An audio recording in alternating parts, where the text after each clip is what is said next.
Chapter 1. The Lantern at the Cliffside Door. Midnight arrives so softly here that it seems less like a stroke of time than a settling of light.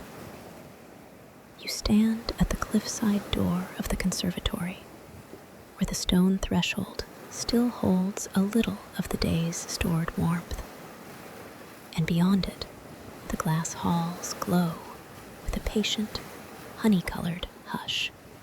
Outside, the sea is hidden under folds of pale fog. It has risen from the water and climbed the dark face of the cliffs until it rests below the windows like a second sky, quiet and luminous in its own muted way. The world beyond is blurred to softness. The world within is clear, warm, and waiting. Beside the door, a lantern hangs from a curved iron hook. Its flame is small and steady, breathing gold through the glass. The brass at its crown has been polished by many careful hands. And tonight, it catches the light in a low, mellow gleam. Beneath that lantern stands the astronomer gardener, already wrapped in the familiar rhythm of the hour.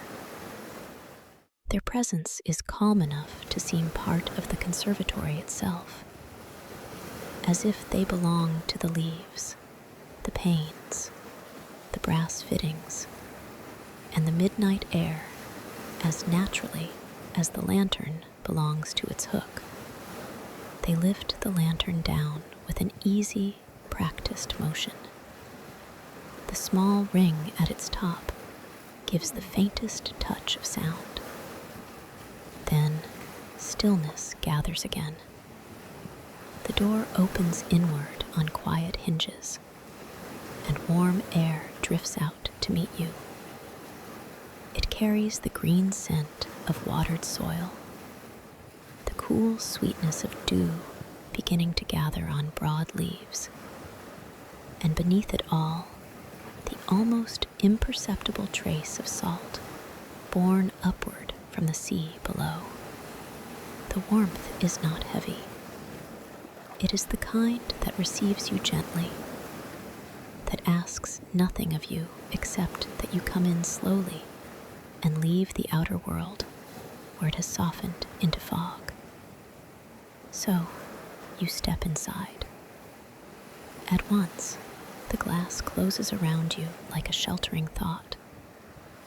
Above, the roof arches in dark panes, crossed by slender ribs of iron. Along the corridor, lanterns rest at intervals, each one casting a softened pool of amber that fades gradually into shadow, and then into the next pool of light. Nothing is abrupt. Not the glow, not the darkness between, not the way the leaves lean into view and then drift back again as you walk. The astronomer gardener pauses just beyond the threshold to close the door with care. The latch settles. The sea hush remains, but only as a distant murmur now, filtered through glass and height and fog. Nearer at hand is the quieter language of the conservatory itself. The faint brush of a frond against another frond. The almost silent bead of moisture slipping from one leaf tip to the soil below. The small and companionable creak of warmed metal easing into the deeper hour. This is how the rounds begin. Not with haste, and not with any sense of duty that weighs upon the air. Rather, with ceremony so gentle, it barely seems ceremonial at all. A lantern lifted, a door closed. Upon pause to notice the night as it is. The corridor stretches ahead, curving slightly with the line of the cliff. To one side, glass panes rise from floor to roof, and beyond them, the fog glows faintly under starlight, though the stars themselves are hidden from this angle. To the other side, long beds of foliage rest in layered green. There are broad leaves with satin-dark surfaces, ferny fronds folded into feathery shadows, climbing stems looped along fine trellises, and low pots where the soil is still dark from evening watering. Here and there, beads of dew have already formed, catching lantern glow like tiny held moons. The astronomer gardener moves along the path at an unhurried pace, and you move with them. Their hand, free of the lantern, trails now and then near the leaves without disturbing them, as though greeting each familiar shape by presence alone. At one bench, they pause to straighten a folded cloth left to dry. At another, they glance toward a row of closed blossoms, still sleeping in their green cups. These are not tasks yet, only acknowledgments. The first round is a kind of welcome, offered both to the conservatory and to the hour that has just begun. Farther in, the air grows fractionally warmer, touched by the day's stored heat in the stone channels beneath the floor. The panes overhead hold a dim reflection of lantern light, so that for a moment it seems another conservatory hovers above this one, an upside-down hall of gold and leaf and shadow, suspended in the midnight glass. Beyond that reflection, if you look carefully, there are one or two clear points of starlight where the fog has not climbed so high.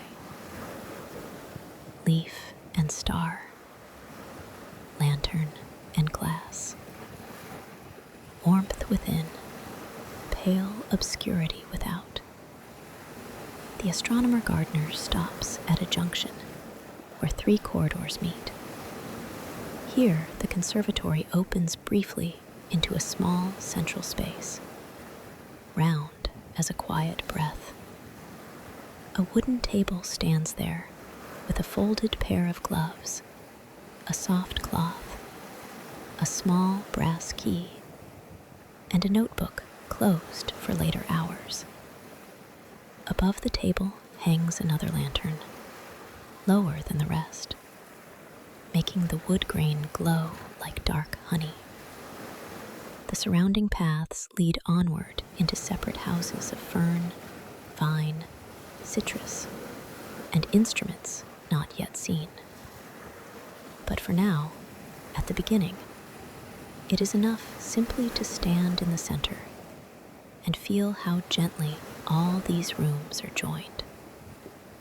The astronomer gardener raises the hand lantern slightly, and its light brushes the nearby panes.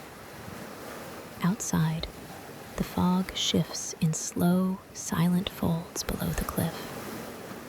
Inside, the leaves shine with stillness, and you begin to understand that this place keeps midnight differently from the rest of the world. Here, the hour is not empty. It is tended.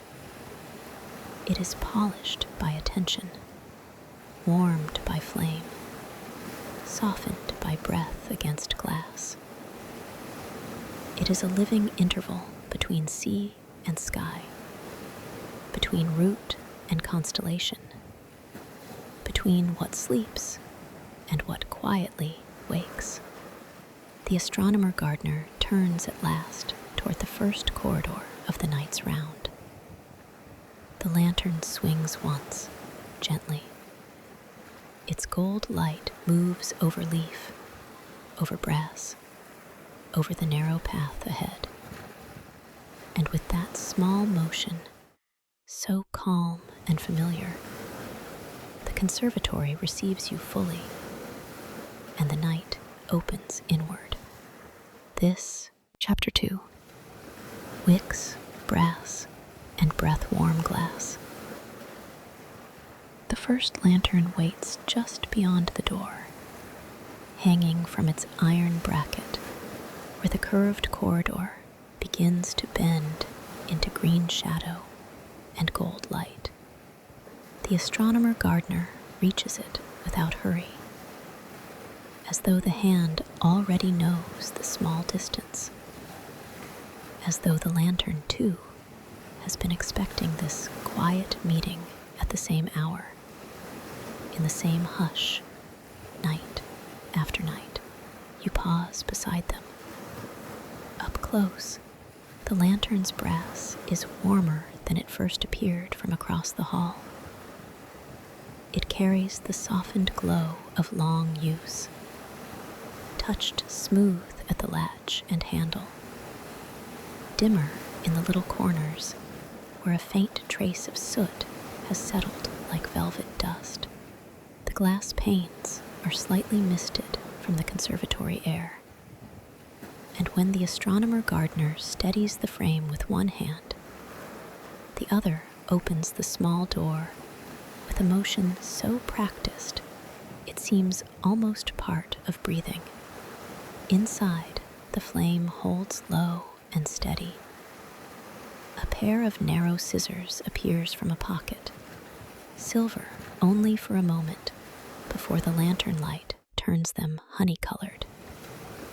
The wick is trimmed by the smallest degree, such a little thing, and yet the whole lantern seems to sigh into comfort. The flame brightens, then settles, no longer thin at the edges, but rounder now, gentler, casting a softer gold over the nearby leaves. The scent that rises is faint and familiar. Warm oil, a whisper of smoke, the clean mineral note of heated brass. Nothing sharp, nothing to disturb the stillness. Only the mild evidence of care. The lantern door closes with a quiet click, scarcely louder than a fingernail touching glass. Then the astronomer gardener moves on, and you move with them, deeper into the corridor, where broad leaves lean from clay pots, and long benches hold sleeping rows of green. Here the path narrows. The outer grandeur of the conservatory, its height and its cliffside perch above the fog, gently recedes. Your world becomes nearer now, leaf by leaf, pane by pane, brass by brass. Another lantern hangs ahead, lower this time, tucked between the arching fronds of a palm and a shelf of dark, glossy plants whose leaves gather dew at their tips. Droplets have formed in the warm night air and now rest there, clear and patient, each one holding a tiny, upside-down lantern flame. The astronomer gardener passes a hand beneath a leaf, not quite touching, only feeling the coolness gathered there. Then again, the ritual. Steady the lantern, lift the latch, open the little door, trim the wick, wait while the flame reshapes itself. There is comfort in the repetition. No movement is wasted. No gesture asks to be admired. These are the small devotions of midnight, done not for display, but because the night itself seems to rest more easily when they are done. As the second lantern brightens, The glass around you answers in 100 softened reflections. Gold slides along the iron ribs overhead. It touches the beads of moisture on the panes and turns them briefly to amber. It rests on terracotta rims, on the rounded shoulders of watering jars, on the dark lacquer of wet soil. Even the path beneath your feet seems gentler for it. The stone holding a little warmth from the day and a little more from the lamps. Beyond the glass, the world remains pale and distant. Fog still gathers below the cliffs in folded silence. And somewhere underneath that soft white expanse, the sea continues its patient breathing. You do not need to see it clearly to know it is there. The conservatory keeps its own kind of listening. At the next lantern, the astronomer gardener pauses longer, polishing the inner edge of the glass with a folded cloth. The cloth moves in slow circles, clearing a crescent through the fine mist that warmth has drawn there. For a moment, the pane shines almost perfectly clear, and the flame within appears doubled. One flame in air, one in reflection, both steady. The brass cap receives a brief touch of the cloth as well. It glows more deeply after, not bright in any harsh way, but mellow, like old gold kept in lamplight. The astronomer gardener's fingertips linger there a moment, feeling the heat, confirming the balance of wick and oil, of flame and glass. Around you, leaves make their own still shapes in the half-light. A fern loosens one frond over the edge of its pot. A climbing stem has found the iron lattice and rests there in a green curve. Thick, oval leaves hold moon-pale veins. Fine moss at the base of a pot darkens with moisture. Every surface seems to have gathered something gentle. Dew, warmth, shadow, breath. The corridor bends again. With each lantern tended, the light becomes less like scattered points and more like a continuous hush, a low golden thread running through the conservatory's glass body. The spaces between lamps no longer feel dim, only softer. The sleeping plants are not hidden there. They are simply resting in a quieter shade.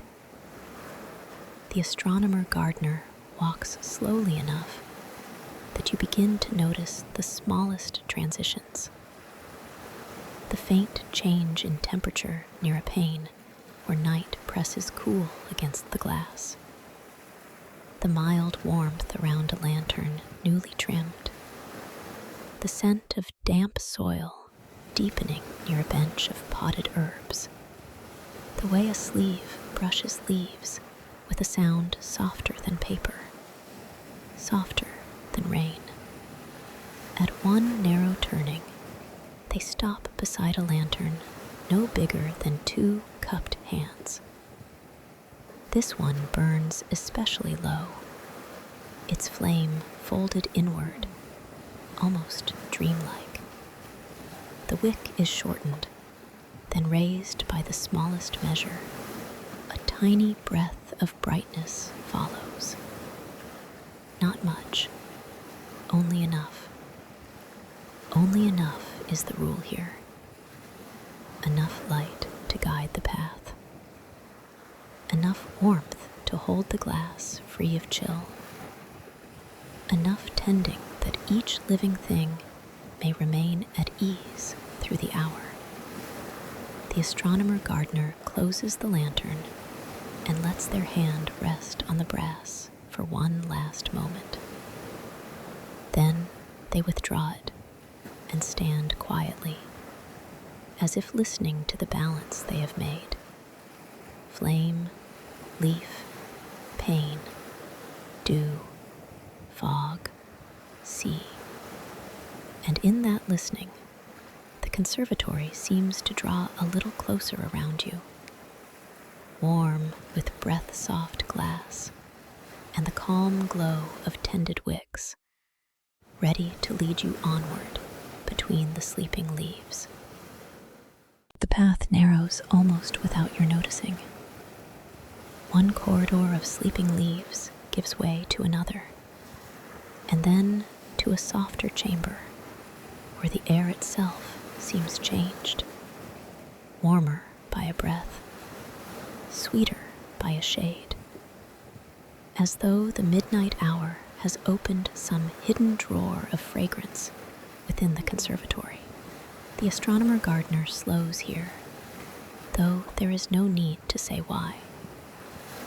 You feel it at once. This is a room that wakes when others rest. Lantern light arrives differently among these vines. It does not fall in clean shapes across broad leaves and terracotta rims, but catches in loops and hanging tendrils, in the pale undersides of climbing stems, in trellises fine as drawn lines. Everywhere, the green has lifted itself upward. Slender runners wind around wire, wood, and iron. Thin shadows cross the glass, like the faint script of a quiet hand. And among them, opening one by one into the hour, are blossoms so pale they seem to gather moonlight even under the lantern's gold. The astronomer gardener lifts the lantern a little higher. Now you can see them clearly. Long white trumpets, star-shaped flowers with folded hearts, small clustered blooms like pieces of cool silk. Dew rests at the edges of their petals, each bead holding a softened point of light. Nothing in this room shines sharply. Even the whiteness is gentle, cream-tinted, touched by the warmth of glass and lantern and midnight air. A fragrance moves through the chamber, faint and patient, not heavy, not cloying. It comes in small waves, as if the flowers are breathing it out slowly, trusting the night to carry it.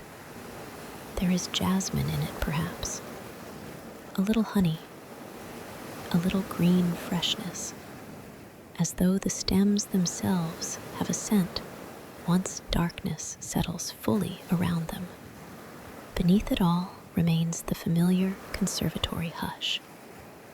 Watered soil, damp clay, the quiet mineral breath of glass. And far below, filtered through cliff and fog, the sea's low murmur. The astronomer gardener sets the lantern on a hook beside the entrance to the vine house, and the light steadies there.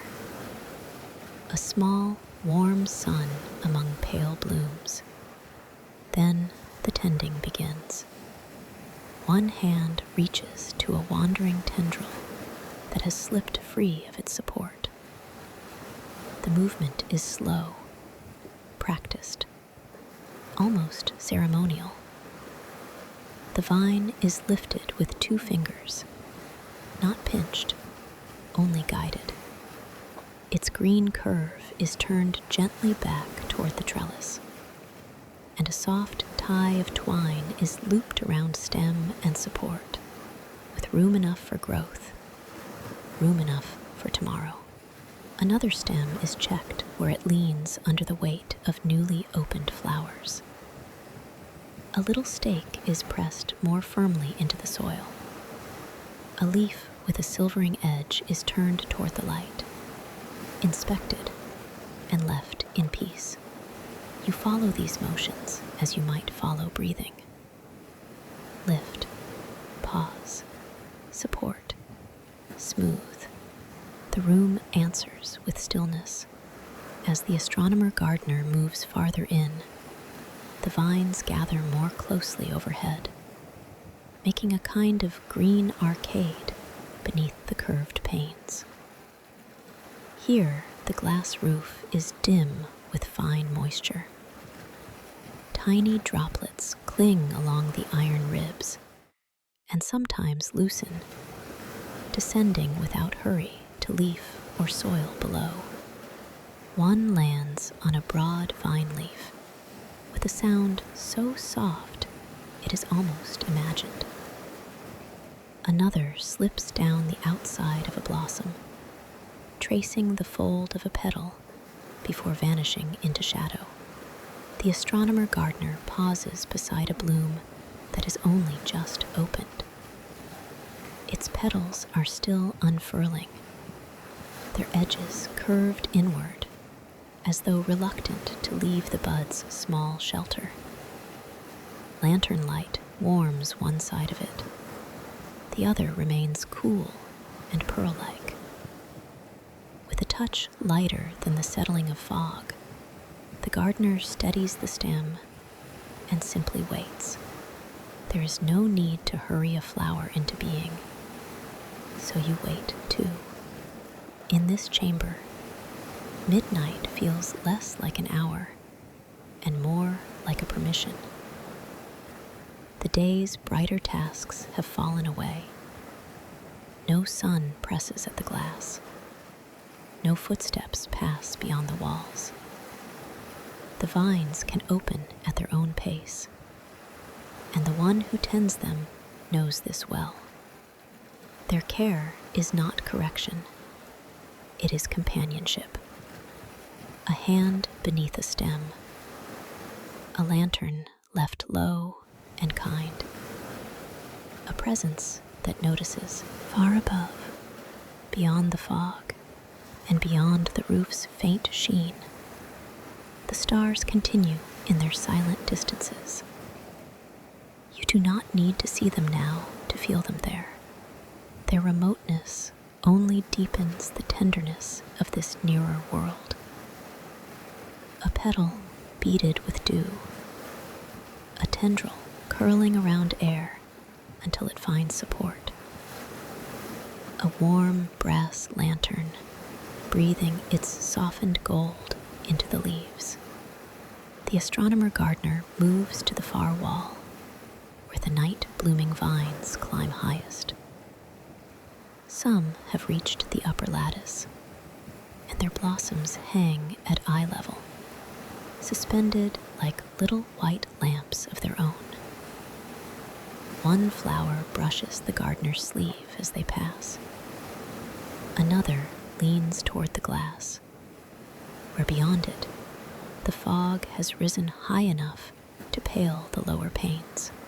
For a moment, the room seems held between two whitenesses, bloom within, sea mist without. A small notebook is not opened here. No lens is polished. No wick is trimmed. This chamber asks for a different kind of attention. Less making, more keeping. The astronomer gardener checks the moisture at the roots with bare fingertips, presses the soil lightly, then rests a hand on the rim of a clay pot, still holding the day's warmth deep within it. Satisfied, they let the hand linger there for a breath before moving on. And as you stand among the vines, the wonder of the conservatory widens just a little. Not outward in any dramatic way, but inward, quietly.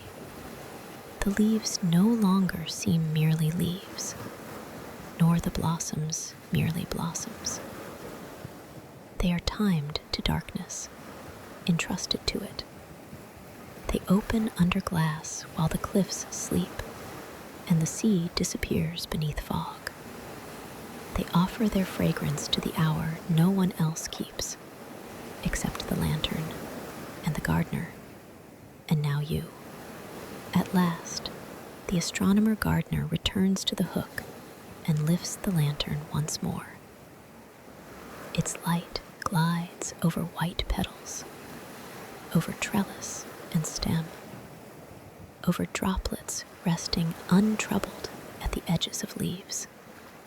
Nothing is disturbed by the leaving. The flowers remain open. The vines remain gathered in their pale, fragrant hush. Behind you, the chamber continues its secret blooming. And ahead, beyond the next curve of glass, another room of midnight waits. Beyond the next curve of glass, the conservatory rises. The path inclines so gradually that the change is first felt more in the air than in the feet. The warmth remains, but it thins a little, becoming clearer, touched by a finer coolness that has drifted down from the upper panes. Leaves draw back here. The broad, sheltering foliage of the lower rooms gives way to taller shapes and more open spaces. And between the iron ribs of the roof, the night seems nearer, as though it has leaned close to the glass to listen. The astronomer gardener carries the lantern onward, its softened gold moving over flagstone, over the curved bases of potted palms, over the dark green shine of resting leaves.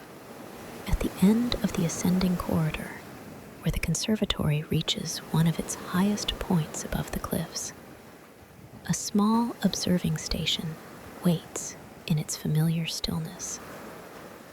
It is not a grand room, though it opens toward grandeur.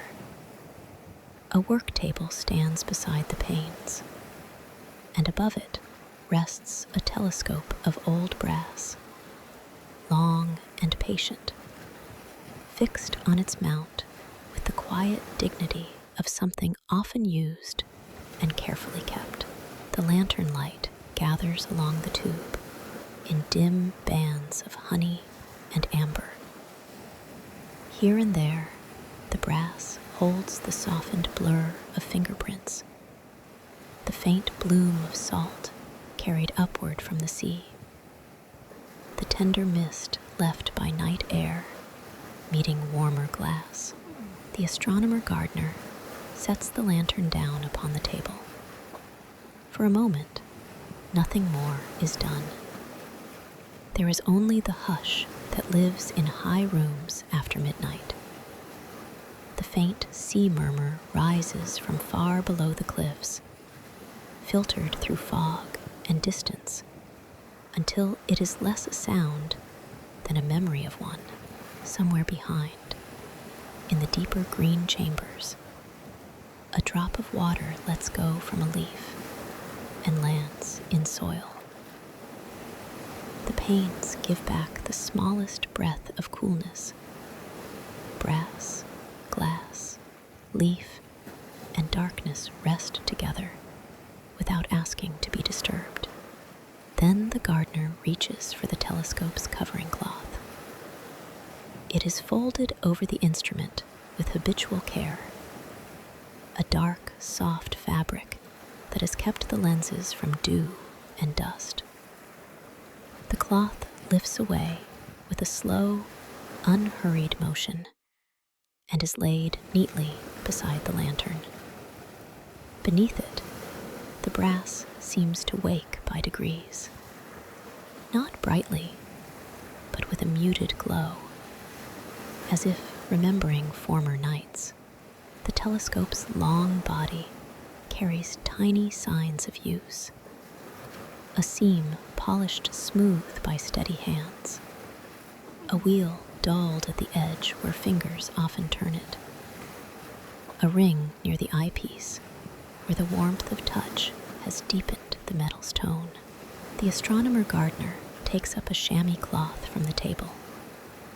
This, too, is part of the round. A ritual as gentle as trimming a wick, as patient as tying a vine to its support. The cloth moves over the brass first, not to make it shine too sharply, but to ease away the fine veil that the night has laid upon it. Salt from the sea, moisture from the panes, the soft print of previous handling. Each pass is light, almost tender. The lantern glows in the curved surface and shifts with every motion, turning the brass to slow, liquid gold. At the lens housing, the movements grow smaller. The gardener loosens the cap and lifts it free. For a breath, the glass beneath remains untouched, holding a faint dimness on its surface, a whisper of condensation, so slight that it is visible only when the lantern's reflection slides across it.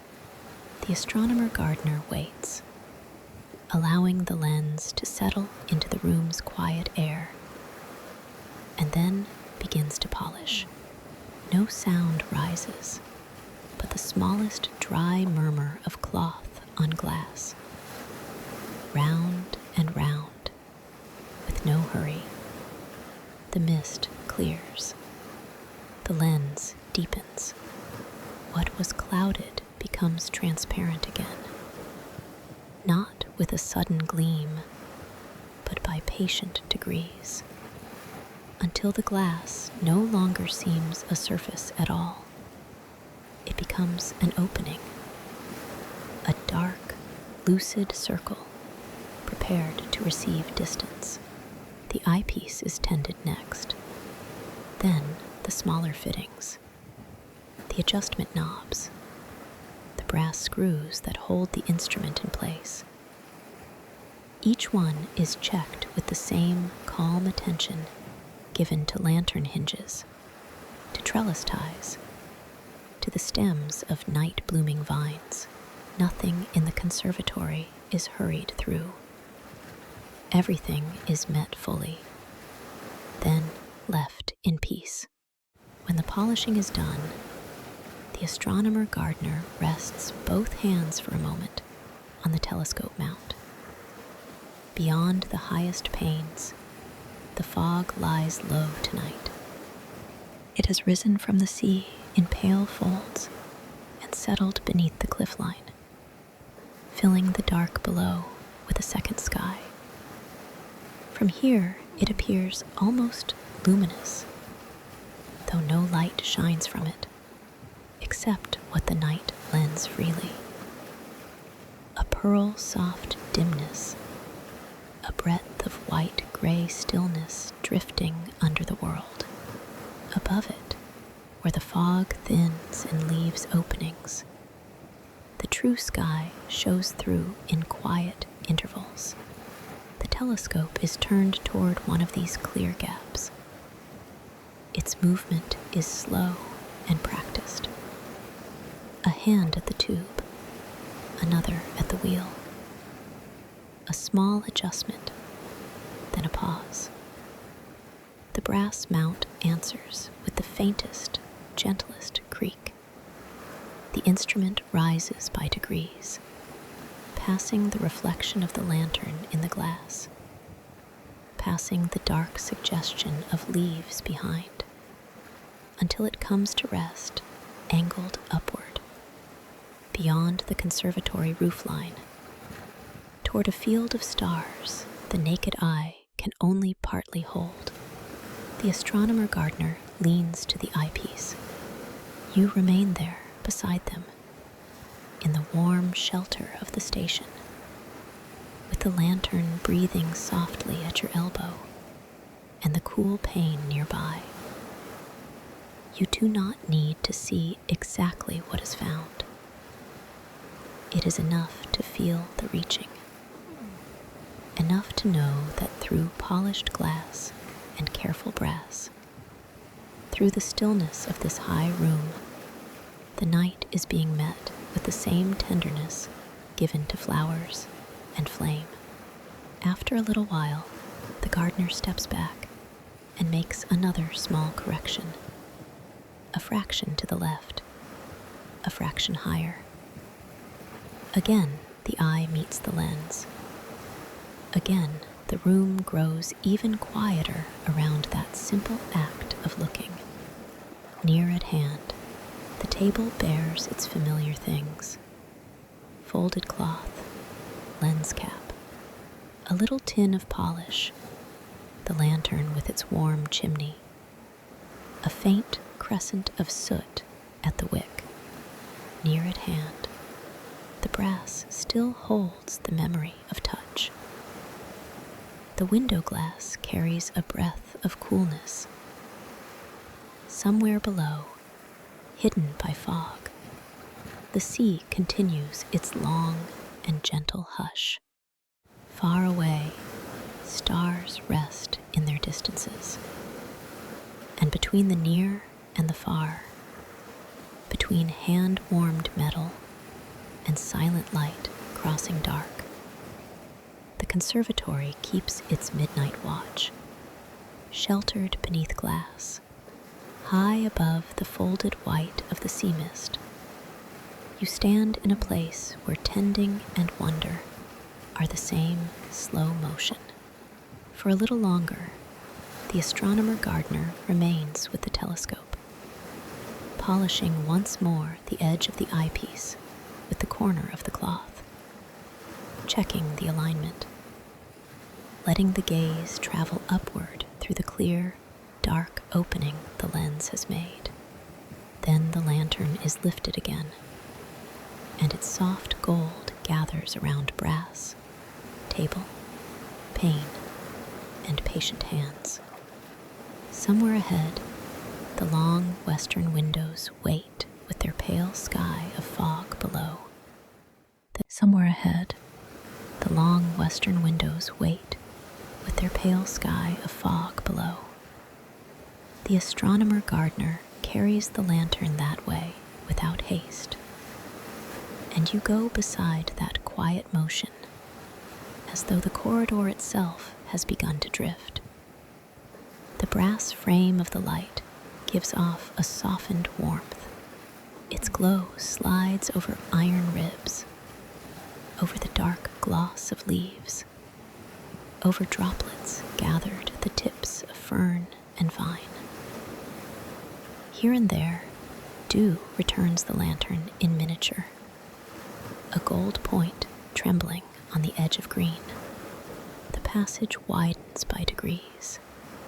The air changes first. It grows a little cooler near the western side of the conservatory, touched by the nearness of glass and the sleeping sea beyond the cliffs. The sweetness of bloom and damp soil remains, but now there is more salt in it, and the faint mineral scent of panes that have held the night for many hours. Beneath everything, steady and low, lies the sea's hush, softened by distance and by fog. At last, the windows rise before you in a long, clear wall, pane after pane set in dark iron, each one washed in dim silver from the world beyond. The astronomer-gardener sets the lantern on a narrow ledge, and its gold gathers close at hand, while the larger pale light waits outside. The two kinds of brightness rest together without troubling one another, warm within, cool beyond, each gentle in its own way. And below the windows, where one might expect only darkness, there is the fog. It has climbed from the sea and spread itself beneath the cliff in broad, luminous folds. It does not look empty. It does not look blank. It has shape and hush and a patient kind of motion. One long bank of it lies like folded linen. Another lifts and thins, then settles again. Farther out, the upper surface catches what little starlight reaches it and gives back a muted pearl glow, so that the deep below seems almost to shine of its own accord. The astronomer gardener stands with one hand resting lightly on the window frame. You may stand there too, with nothing to do for a while, but look. Above the conservatory roof, where the panes angle up into darkness, the true sky continues in its clear and distant way. A few stars remain visible in the gaps not touched by mist, small and steady, patient as pins of light set very far apart. Below, the fog answers them with another sky, nearer, softer, and folded close to the sleeping sea. Between the two, held in warm glass and lantern glow, the conservatory seems suspended, not above the world, not apart from it, only gently between. The window holds a faint breath of warmth on its inner side. If you were to place your hand there, you would feel the difference. The tempered stillness within, the cool waiting beyond. Tiny beads of moisture gather where the night presses softly against the pane. The astronomer gardener notices them as they notice everything, and with the edge of a cloth smooths a clear arc through the misted glass.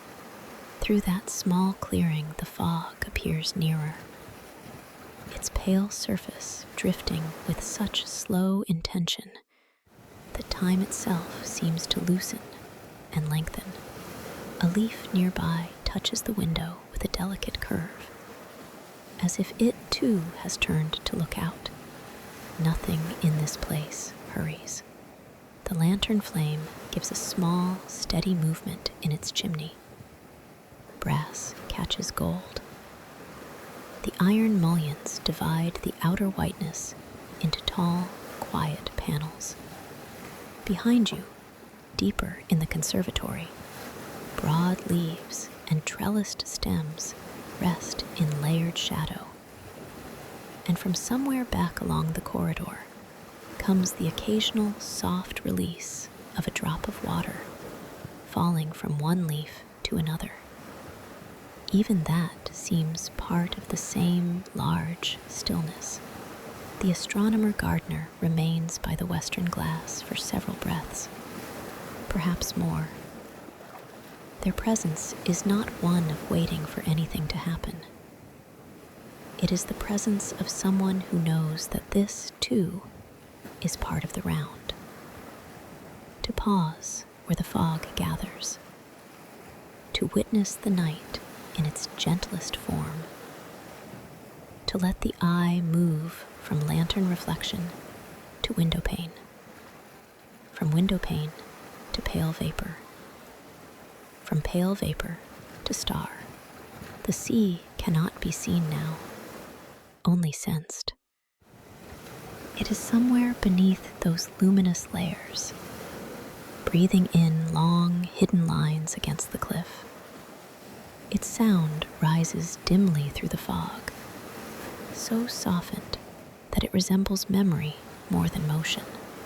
The cliff itself feels less like stone than like a threshold, and the conservatory above it less like a building than a sheltered lantern hung between elements.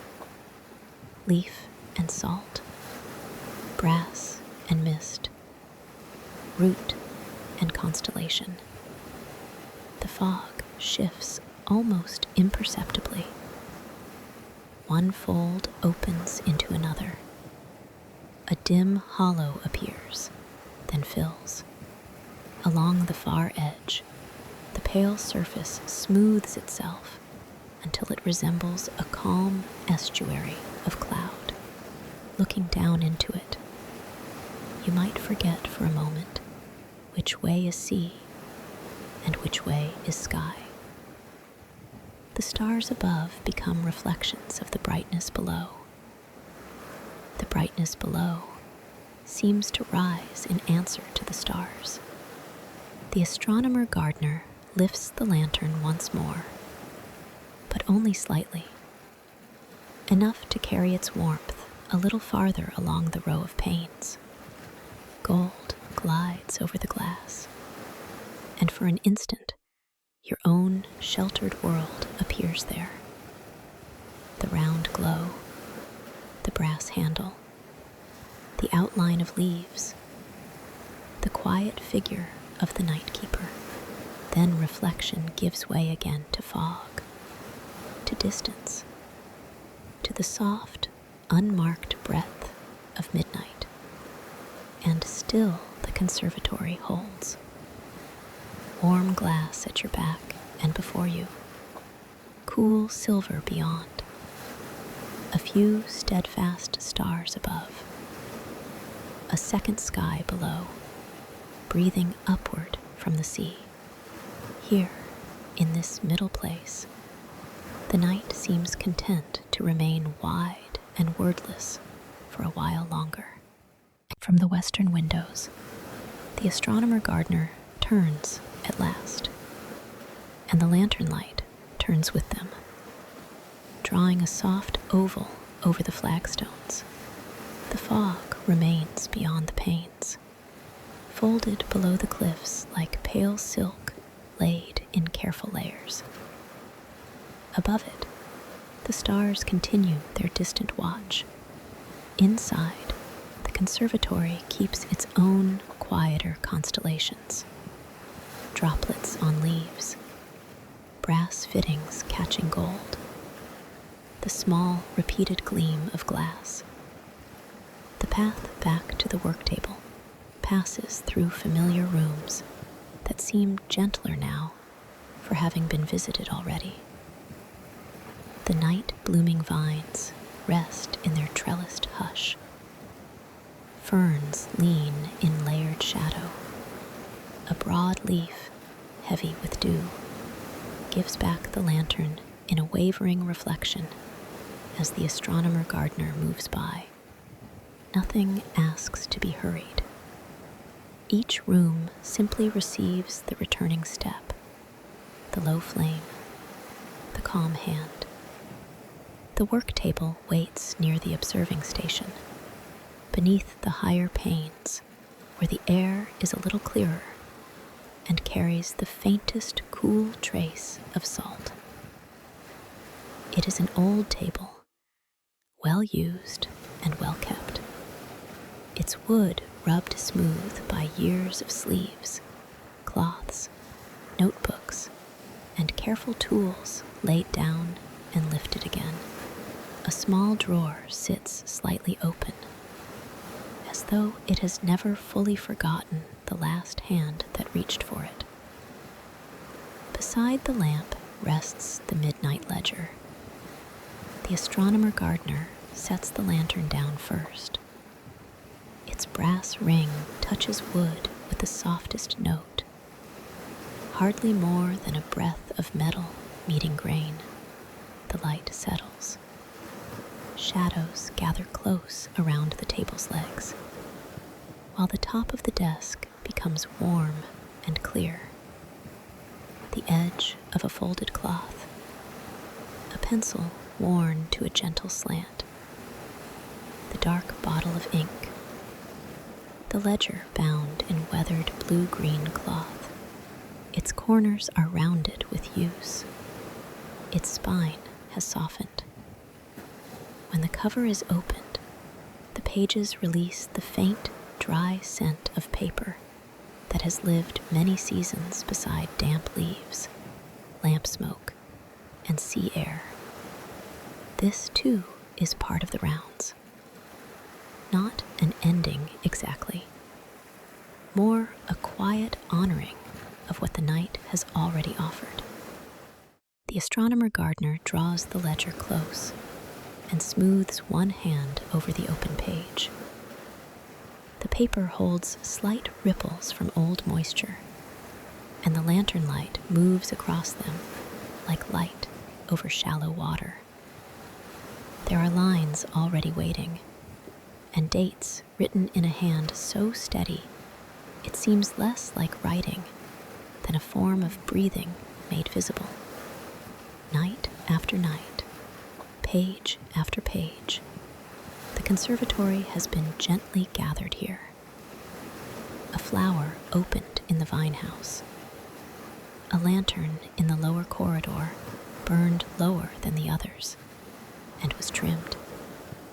The western panes held a deeper veil of mist. 3 stars remained clear above the fog, and another appeared only now and then through a narrow seam in the moving brightness below. The pencil begins to move. Its sound is small and dry, a soft whisper over paper. The astronomer gardener writes without strain, pausing now and then not to search for words, but to let the night settle into them. The notes remain simple. A few blossoms, a little soot at one chimney, condensation at the long window, the scent in the vine house sweeter tonight, perhaps from the second row near the trellis. Nothing grand, nothing forced into importance, only what was there and how it was. The listener might feel here, but the keeping of such a ledger is less about remembering than about noticing fully. To write that dew gathered along the edge of a fern is to have seen it.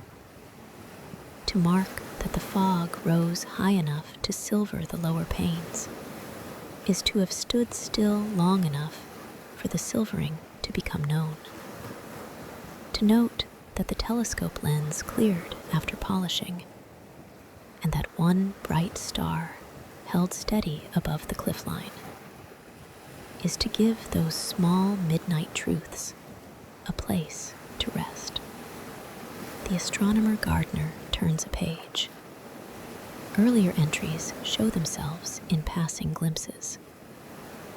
A record of first blooms, a note on wind from the east, a lantern glass replaced, salt found on the telescope brass after a rougher sea, nights of dense fog when no stars were visible at all, and nights so clear the panes seemed scarcely there.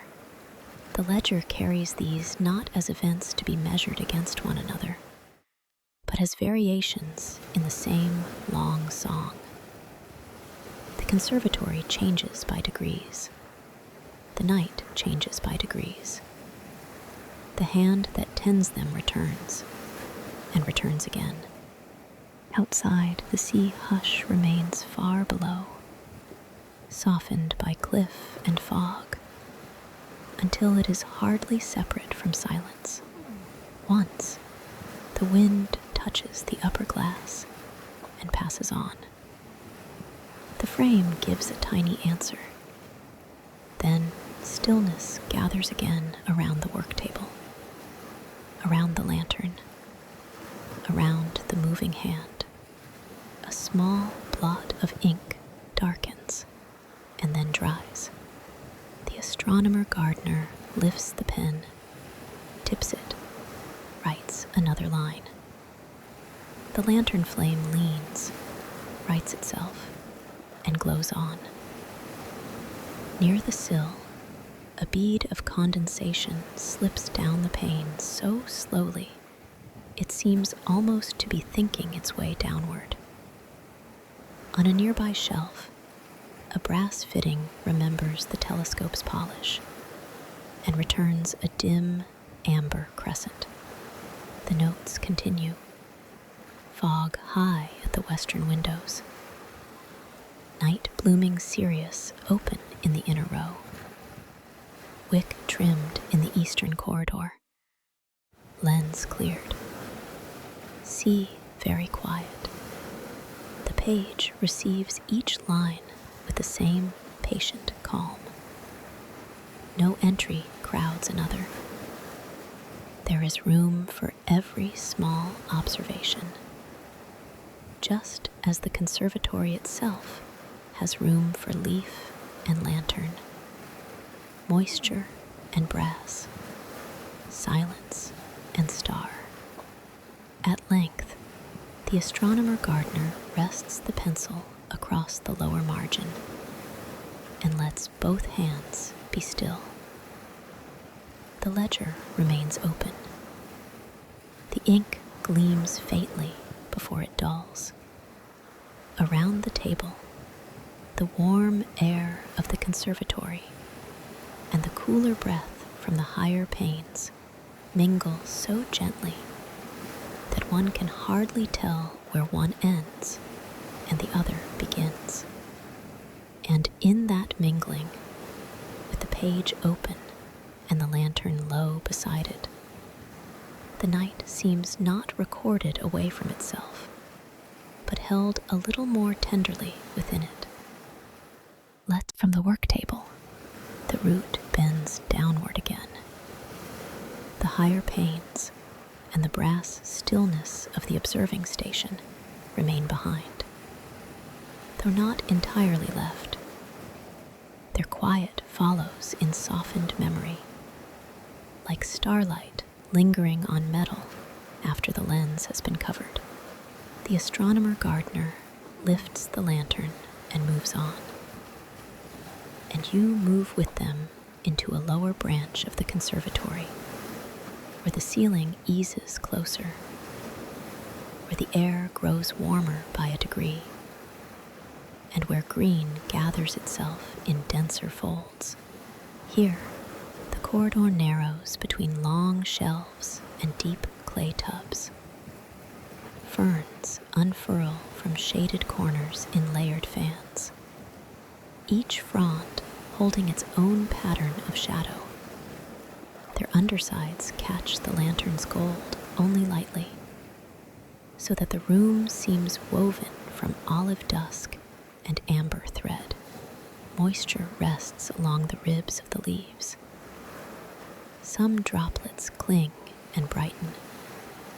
Others have settled into the dark soil below, leaving the faint, rich scent of earth risen gently into the air. The astronomer gardener slows, though there is hardly any haste left to surrender. A sleeve brushes the edge of a hanging frond. A palm turns, not to part the greenery sharply, but to let it ease aside. The path answers in softness. Leaf touches cloth. Terracotta gives back a little stored warmth. Somewhere above, beyond these lower panes, and beyond the fog outside them, the stars continue in their patient distances, but here they are felt only by suggestion, as if the whole room remembers them through glass. At the first stand of ferns, the lantern is set upon a low iron hook fixed to a post. Its light settles near the floor, and all at once, the room becomes even gentler. Shadows lengthen under benches. The fronds nearest the flame glow translucent at their edges, showing the fine feathering of each leaf. The astronomer gardener kneels beside a broad pot, darkened by years of watering. 2 fingers touch the soil near the root crown, pressing lightly, then lifting. Damp enough, cool enough. The hand lingers a moment, feeling not only moisture, but the quiet steadiness of the plant itself. On the next shelf, smaller ferns rest in a row of shallow pots, their moss thick and springy. A narrow copper can is tipped with care. Not a full watering, only a little. A measured silver thread that disappears soundlessly into the moss. The scent that rises is green and dim and restful, like rain remembered from long ago. The astronomer gardener straightens slowly, one hand on the edge of the bench, and pauses while the last drop gathers at the can's lip, trembles, and falls. Further in, the room changes again. The fern shadows give way to dwarf citrus trees kept in deep glazed tubs, their trunks pale and slightly twisted, their leaves small, dark, and polished as if midnight has settled directly upon them. No fruit glows here in bright color. The season is quieter than that. Yet, when the astronomer gardener passes between them, the leaves release the faintest fragrance where sleeve and shoulder brush by. A trace of bitter peel, cool blossom remembered, and the clean, almost hidden brightness that lives within the skin of citrus, even in sleep. The lantern light glances over curved leaves and catches tiny beads of dew gathered along their tips. Some leaves are newly checked, turned upward for a moment between finger and thumb, then let fall back into place. Others are left undisturbed, needing nothing but this hour's attentive passing. The astronomer gardener's hand moves to a slender branch and steadies it, not because it has fallen, but because touch itself can be a kind of tending. The branch gives a little living spring beneath the fingers, then grows still again. In these lower rooms, the conservatory speaks more quietly than before. The wind is farther off, muffled by layers of glass and leaf. What remains are the small inward sounds. A hinge settling somewhere in the corridor behind. The minute tap of cooling brass as the lantern shifts its warmth. The almost inaudible patter of condensation finding its way down a pane.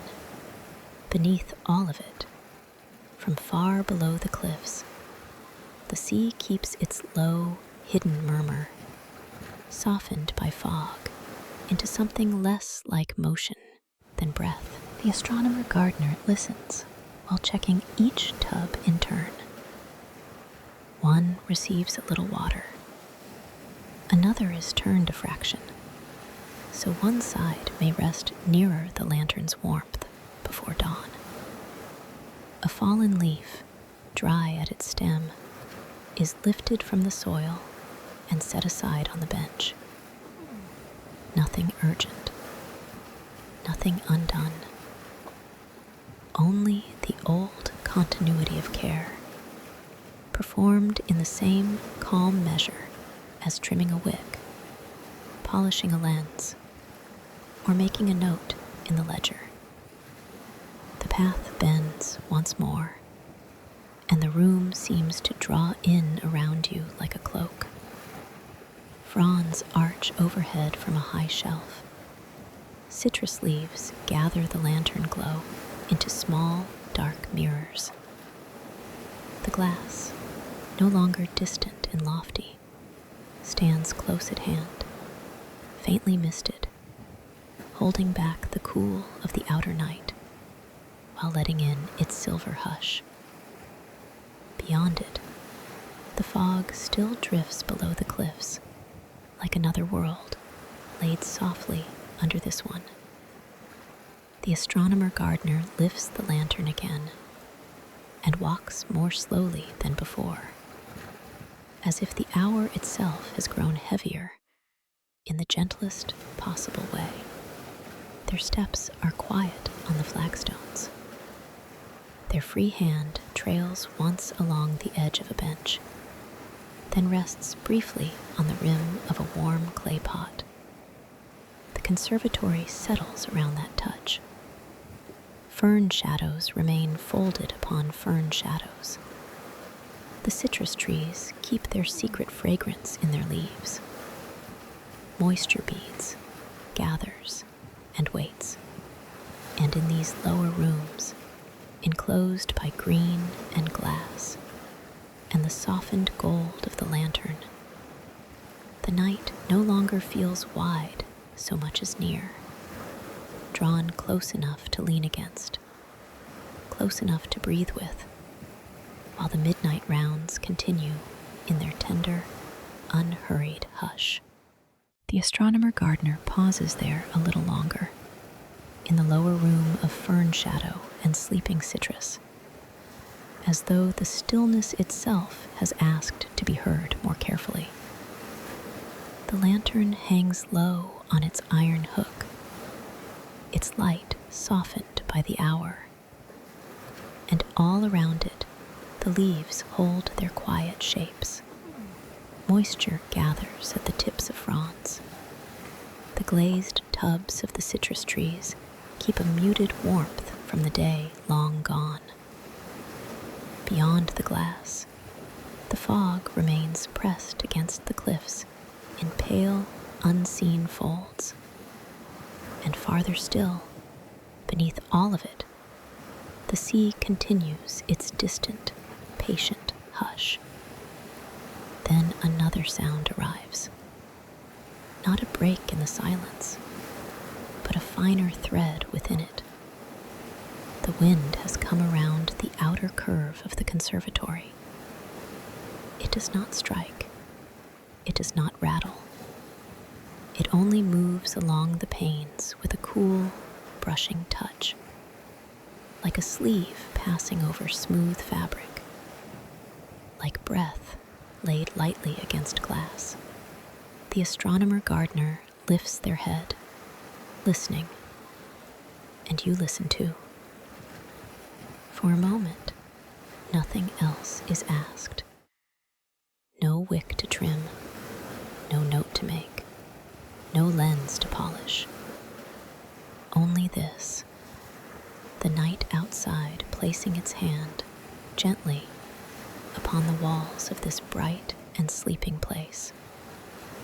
The conservatory answers in its own small language. A hinge settles somewhere down the corridor with a tiny, rounded tick. An iron rib gives a faint, slow murmur as the temperature shifts by the least degree. One pane, then another, releases a delicate sound no sharper than a fingertip drawn across the rim of a glass. Even the hanging lantern seems to acknowledge the passing air with the barest movement, its chain whispering once, then becoming still again. The astronomer gardener does not move at once.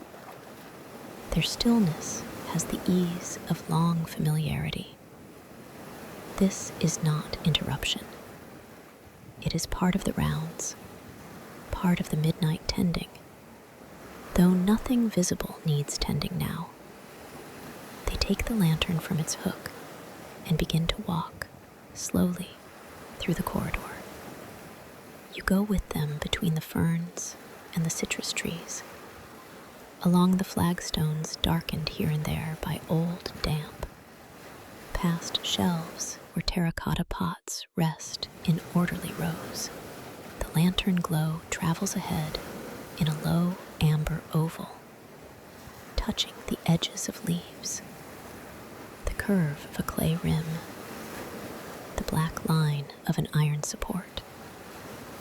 Above, the glass arches hold a dim reflection of the light, so that it seems another lantern moves overhead, quieter still. Again, the wind glides over the exterior panes. And again, the conservatory answers. A soft seam of sound passes along the roofline, too gentle to call a sigh, yet near enough to one. The metal framework gives back a low, companionable hum. Somewhere among the leaves, a bead of water lets go and falls from one broad surface to another, with a sound so small it seems to disappear even as it is heard. The astronomer gardener reaches the bend where the corridor opens toward the western side, and there they stop beside a long pane silvered faintly by condensation. The lantern is set down on a stone ledge. Its light warms the lower glass, while the upper portion remains cool and dim, touched only by the hidden brightness of fog beyond. The wind passes here more clearly. You can hear its shape in the way it travels.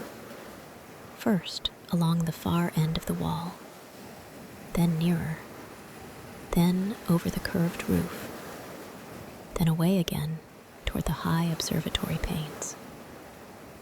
It is never hurried. It moves as the fog moves, as the sea moves below the cliffs, in long, unbroken thoughts.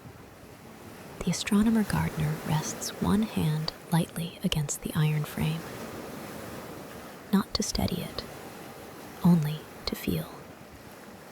The metal is cool. The vibration, if it can be called that, is almost nothing at all. Just the faint communication of the outer air meeting the sheltered warmth within. Glass, iron, wind, lantern, leaf, each one answering the others in a language of small continuances. You remain there together, listening until the ear begins to soften around the sounds, until each tiny murmur seems less like an event and more like part of a breathing structure. The conservatory no longer feels merely built.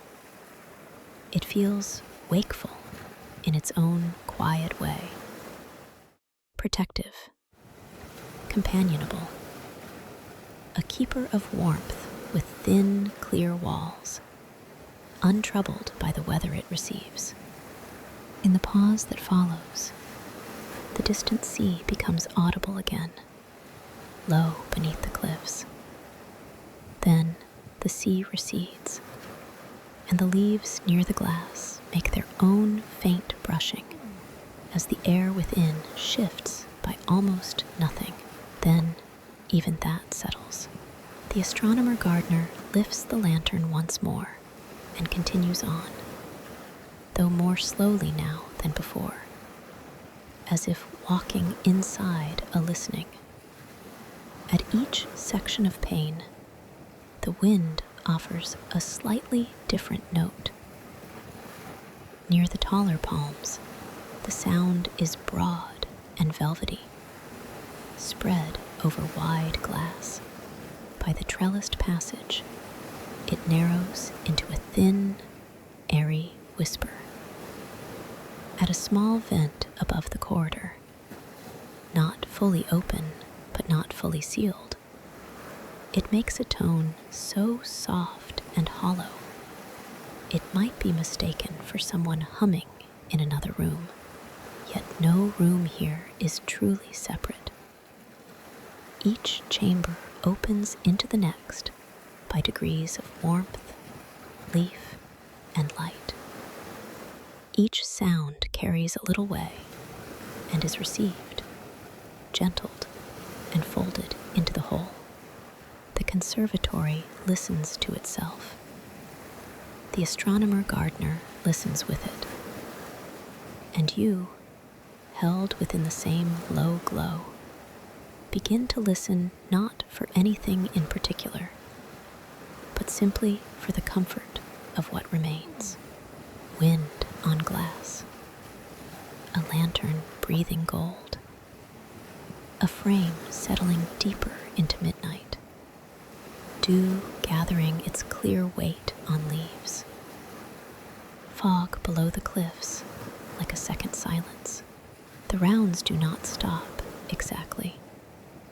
They only grow quieter until walking and listening seem almost the same thing.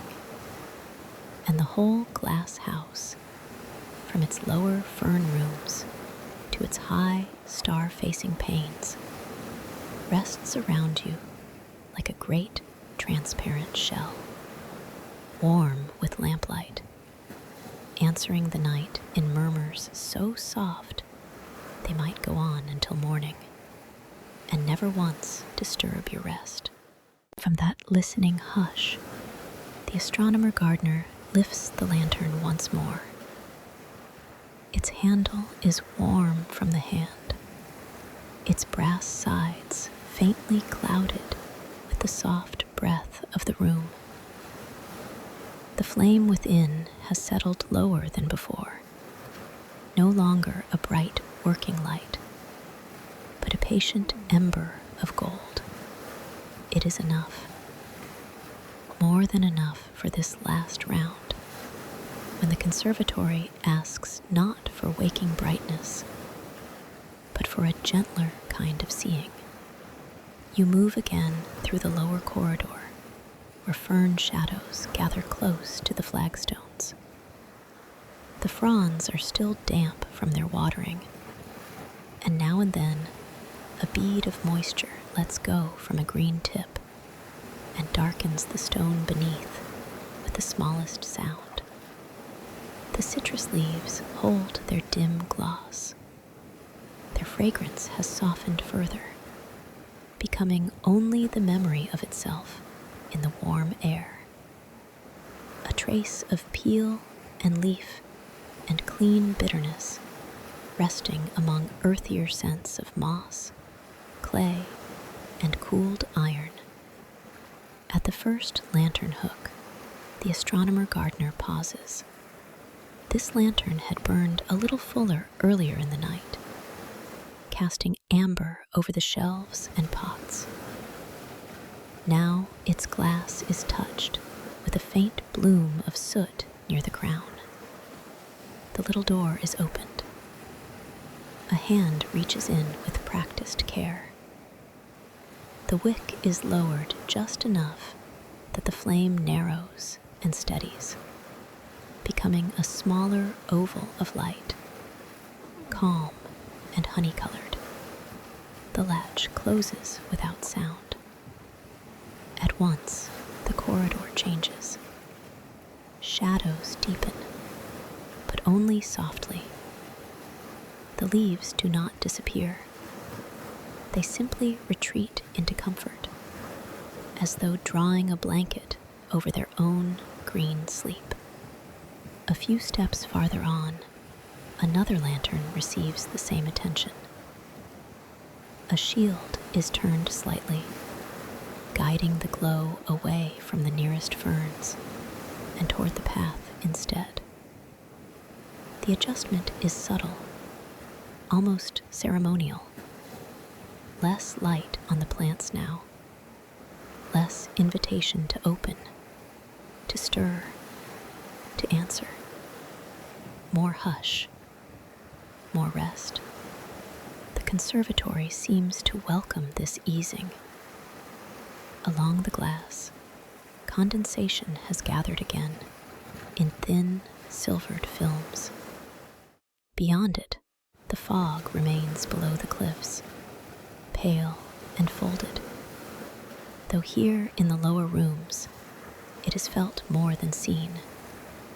A cool presence through the panes, a whiteness lending softness to every reflection. The sea hush rises from beneath it all, so distant and continuous that it seems less a sound than a long, low thread holding holding the whole night together. The astronomer gardener retraces the familiar turn toward the vine house. Earlier, this chamber breathed sweetness and quiet bloom beneath a fuller lantern glow. Now, the pale flowers are still open, but calmer somehow, their moon-white petals holding dew like tiny pearls. Tendrils rest on their trellises. Twine remains neat where it was smoothed and tied. Nothing needs mending. Nothing asks to be done. Still, the gardener lingers. A hand passes lightly near a hanging stem, not touching it first, only feeling the air around it. The slight weight of moisture, the warmth held under the glass roof. Then, a fingertip steadies one blossom that has turned toward the path, guiding it back into the cradle of its leaves. The motion is small enough to seem like a breath. The lantern at the entrance to this room is dimmed in turn. Its glow falls lower, gathering close to the iron hook and spilling only a modest pool of gold across the threshold. Inside, the blossoms become more luminous for being less brightly lit, as if they have borrowed something from the hidden moon beyond the roof panes, and now keep it quietly for themselves.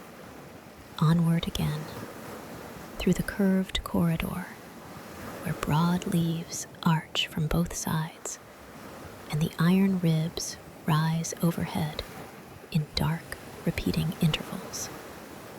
Here, the astronomer gardener's steps are slow and known. Brass fittings catch the lantern and release it.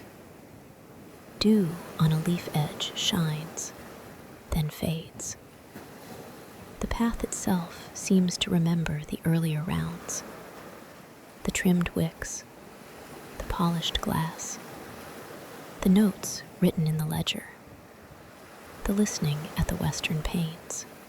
All of it remains in the air as a kind of settled order, a tenderness that does not need repeating to be felt. At the observing station, the high room is cooler.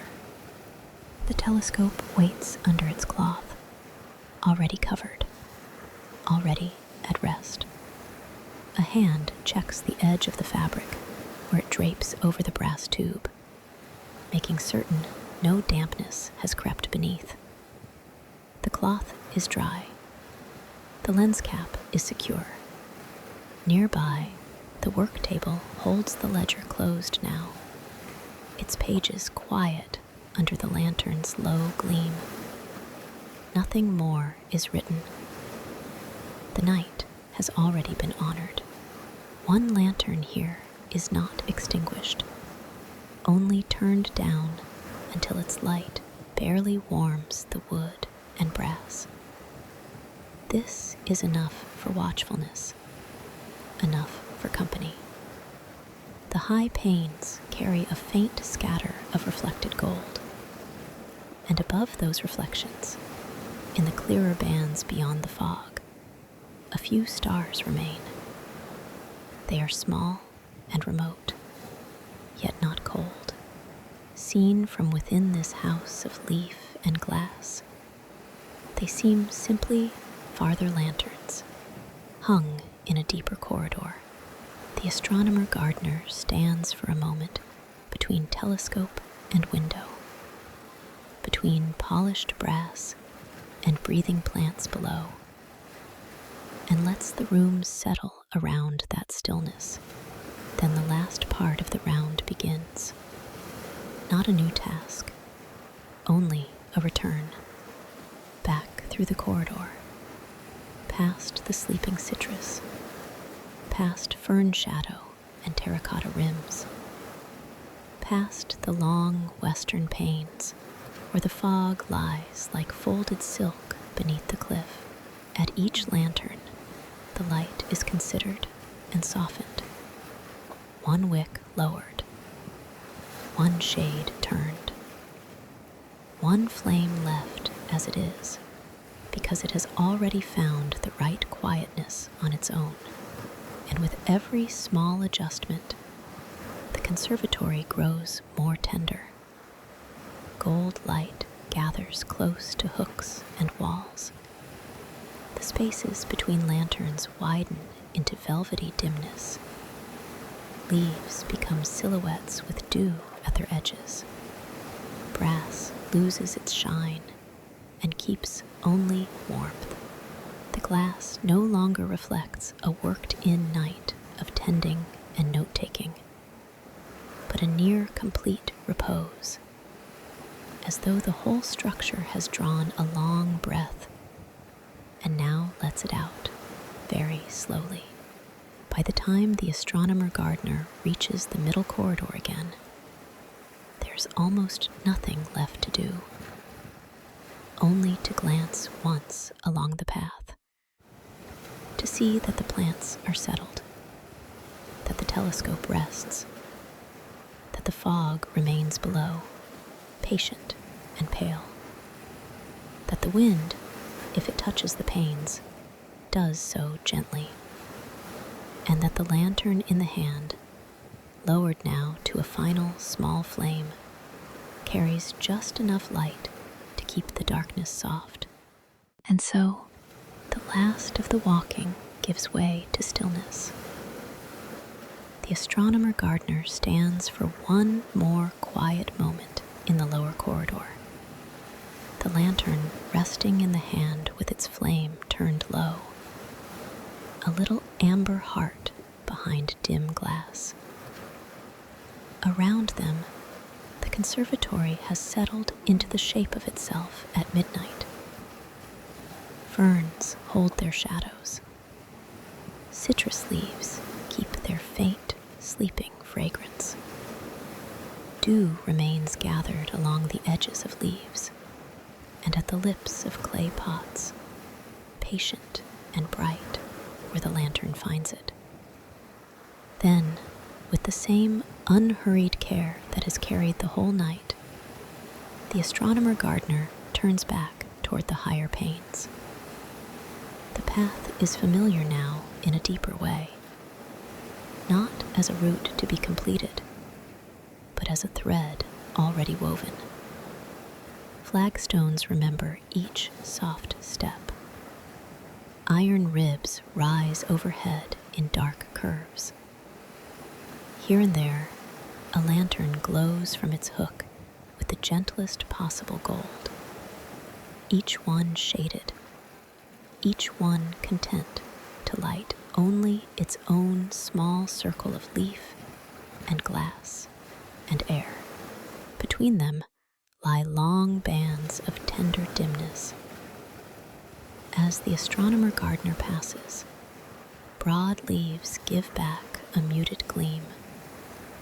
A trellis appears and is gone. The pale flowers in the vine house remain open in their moonlit patience, breathing out the last faint sweetness of the hour. No stem asks for tying. No wick asks for trimming. No lens asks for polishing. The night has been tended. It rests now in the shape it has been given. At the observing station beneath the highest panes, the air is slightly cooler, touched by the nearness of the glass and by the hidden sea below the cliffs. The brass telescope waits where it was left, its long body dim and honey dark in the lowered light. The work table stands nearby, with the ledger closed, the pencil still, the folded cloth at rest. All the small tools of care have become quiet objects again. Beside the telescope, near the long window where the fog can sometimes be seen lifting and folding below, there is a chair with a curved wooden back worn smooth at the arms by many such pauses. The astronomer gardener sets the lantern down upon the table. Its flame is lowered once more until the light becomes a hush rather than an illumination. A soft gold breathing over brass, wood, and the nearest leaves. Then they sit. Nothing in the conservatory changes because of this, and yet everything softens around it. The glass holds the night on every side. Above, through the roof panes, a few stars remain visible in the clear spaces between drifting moisture, faint and steady, as if remembered rather than seen. Below the western windows, the fog lies over the sea in pale folds, luminous and slow, making that second sky once more beneath the cliffs. Between those two quiet distances, star above, fog below, the conservatory keeps its warm middle world of leaf, lantern, and breath.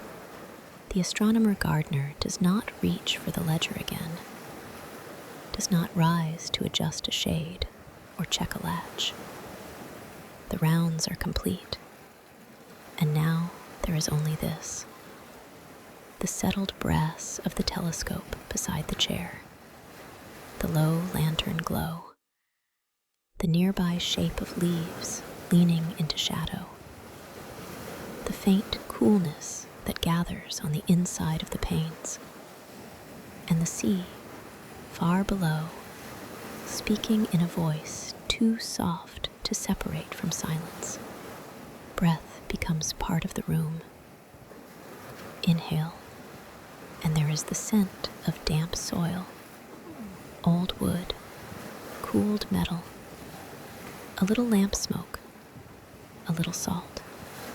Exhale, and the nearest pane clouds for a moment, then clears again, leaving only a suggestion that warmth has met glass and gently passed on. The conservatory seems to breathe in its own way as well. A tiny settling sound travels along an iron seam. Somewhere lower down, a bead of water slips from one leaf to another. The lantern wick gives the smallest murmur. Then stillness returns. Not empty, but full of all these softened things resting together.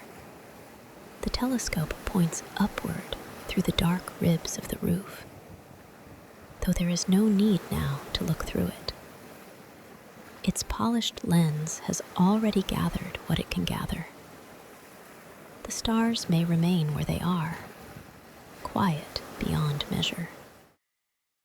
It is enough to know they are there, beyond the glass, above the fog, above the sleeping cliffs, keeping their patient distances, while the conservatory keeps its own patient watch below.